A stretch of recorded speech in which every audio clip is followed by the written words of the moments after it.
सद्बुद्धि सन्मार्ग और कार्य का अवसर देना, अडिग रहे विश्वास तुम पर ऐसा अंतः कर देना, मेरे हृदय में आने में तुम्हें कोई संकोच न हो। हे गुरुदेव, मुझे नजरों से दूर कभी न होने देना। हे गुरुदेव, मुझे नजरों से दूर कभी न होने देना। नमस्कार, गायत्री चिंतन धारा में आपका स्वागत है। मित्रों, बचपन से हम सुनते आए हैं कि ये करो, ये तुम्हारे लिए अच्छा है, ऐसा काम भूल के मत करना, ये तुम्हारे भविष्य के लिए ठीक नहीं है। फिर हम भी बड़े होते चले गए, हमने भी अपने छोटों को ऐसा ही कुछ समझाना शुरू कर दिया। मुख्य बात यही है कि अच्छा काम करो, मन लगा कर करो तो सफलता मिलेगी। अच्छा काम क्या है, कैसे होता है? होता शरीर से ही है, कुछ मेहनत करनी पड़ती है, कुछ समय लगाना पड़ता है और यहां तक सभी लोग करते हैं, परंतु काम हमेशा पूरा नहीं होता। प्रायः इसमें कस्में टूट जाती हैं, संकल्प टूट जाते हैं, काम छूट जाते हैं अधूरे। ऐसा क्यों होता है? शरीर से आप हाड़ तोड़ मेहनत कर सकते हैं, पर सफलता हमेशा मिल जाए ये जरूरी नहीं है। 2 और 2 4 होना चाहिए, गणित में होता है, पर व्यवहार में हमेशा ऐसा नहीं होता।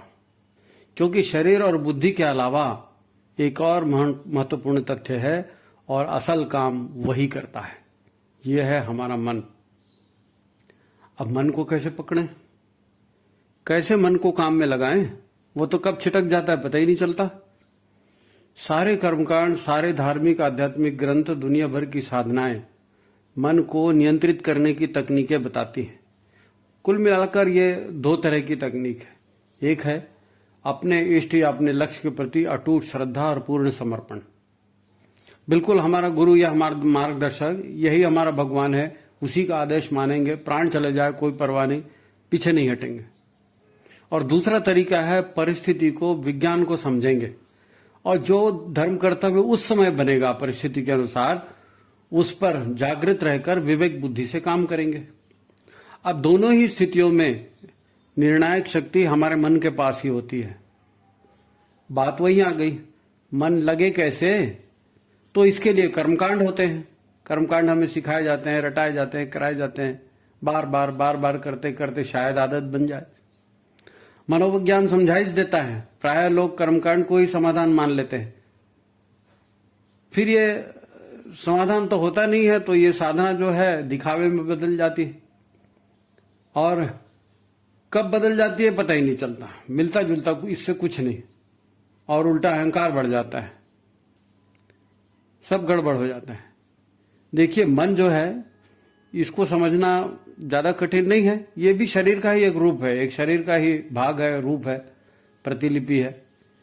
इसीलिए इसको अगर सिद्ध करना है तो शरीर को सिद्ध करना पड़ता है, अन्नमय कोश को सात्विक रखना पड़ता है। मन इससे शुद्ध होता है, परंतु मन को शुद्ध करने के लिए और भी मनोविकार भी दूर करने पड़ते हैं, सत्प्रवृत्तियों को अपनाना पड़ता है। अच्छा, बात यहीं तक नहीं, सत्प्रवृत्तियों को अपनाकर काम कैसे करेंगे? प्राण ऊर्जा होनी चाहिए ना। तो फिर इसके लिए प्राणायाम करना पड़ता है, योग साधन अपनाने पड़ते हैं।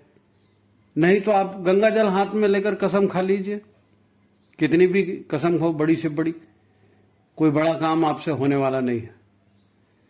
इसके बाद यदि सब आपने कर लिया तो फिर गुरु के आदेशों पर लगातार चलना, ये सबसे ज्यादा महत्वपूर्ण हो जाता है।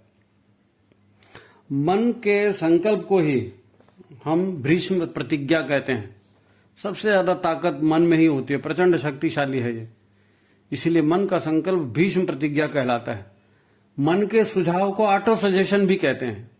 मन अपने आप को जो सुझाव दे दे, अरे यार बोर लग रहा है, अरे यार तबीयत ठीक नहीं लग रही है, ये नहीं अब अच्छा लग रहा है, तो शरीर भी वैसे ही अच्छा और बुरा होने लगता है। इसको ऑटो सजेशन कहते हैं। ये भी मन की एक ताकत है। लेकिन मन ने अगर हार मान ली तो फिर कोई जिता नहीं सकता, और मन में यदि जीत का संकल्प है तो फिर कोई हरा भी नहीं सकता। मन ने किसी को अच्छा मान लिया तो वही आदमी आपका मित्र हो गया, और यदि आप मन ने बुरा मान लिया तो वही आदमी पराया हो गया, शत्रु हो गया। अगर मन संदेहास्पद स्थिति में है, समझ नहीं आ रहा है, पता नहीं ऐसा है पता नहीं वैसा है, तो सफलता भी आपकी संदिग्ध ही रहेगी। सारे कर्मकांड और सारे संस्कार मन में बात को बिठा देने के लिए ही किए जाते हैं, कि वो बात हमारे मन की मान्यता बन जाए, हमारे मन का विश्वास हो जाए। क्योंकि मन को विश्वास हो जाए तो गुरु मेरे साथ है या भगवान की शक्ति मेरे साथ है, तो फिर व्यक्ति की शक्ति उसकी चरम सीमा पर पहुंच जाती है। ये मन हमारी आत्मा से वस्त्र की तरह जुड़ा हुआ है। मृत्यु के बाद नए शरीर में जीवात्मा के साथ यह भी चला जाता है अपने सारे ऊर्जाओं को लेकर। मन की ऊर्जाएं ही नया जीवन देने के लिए कारण बनती हैं। यदि मन में ऊर्जाएं खत्म हो जाए, मन खत्म हो जाए, तो फिर मोक्ष है। मोक्ष यानी क्या? मन से मुक्ति। अब देखो गड़बड़ कहां होती है। हम जिस मन या बुद्धि को जानते हैं, जिससे हम संकल्प लेते हैं, जो हमें पढ़ाया लिखाया जाता है, वो पूरा केंद्र, ये केंद्र है चेतन मन का। चेतन मन बड़ा छोटा है, कुल मन का हमारा 5%। हमारा असली वाला मैं जो है ये अचेतन मन है, जो कई जन्मों से हमारे साथ चला आ रहा है। ये बहुत बड़ा होता है। 95% शरीर का, मन का जो है 95% अचेतन मन होता है। आप 1000 पढ़ लिख लें, समझ लें, याद कर लें, परंतु वक्त पर ये सारी अकल धरी रह जाती है, कोई काम नहीं आती। कोई कितना भी सुझाव दे, क्योंकि काम तो भीतरी शक्ति या अचेतन मन करता है। वहां जन्म जन्मांत की ऊर्जा युक्त इच्छाएं, ऊर्जा युक्त संकल्प, ये सब दबे पड़े हैं। अवसर आएगा तो वो आगे आएंगे ना, और वो दिमाग को देकर, धक्का देकर आगे आते हैं और अपना काम करके चले जाते हैं। फिर काम हो जाने पर हमको होश आता है, अरे यार मैं ऐसा नहीं चाहता था, यार ये क्या कर दिया मैंने। फिर आप पछताते हैं। होने वाला कुछ नहीं है। यही बेहोशी का जीवन कहलाता है, तंद्रा का जीवन कहलाता है। ये हमारे मन का माया जाल है। ये जो संत लोग जागो जागो का नारा देते हैं, ये महापुरुष लोग जागरण करने आते हैं, वो क्या है? वो इसी अचेतन से जागने का आह्वान करते हैं। तो अब बात को ऐसे समझें कि हम कोई काम नहीं करते, सारा काम मन करता है, तो पूरा ध्यान मन पर लगाना पड़ेगा। देखो ईश्वर कोई काम नहीं करता, ईश्वर के प्रभाव से काम तो प्रकृति करती है। ऐसे ही ईश्वर का प्रतिरूप हमारी आत्मा है, और काम वो भी नहीं करती। आत्मा के प्रभाव में काम हमारा मन करता है। ये मन ही हमारी प्रकृति है, ये मन ही हमारी प्रवृत्ति है। मन के संस्कार हैं क्या? ऊर्जा युक्त संचित भावनाएं।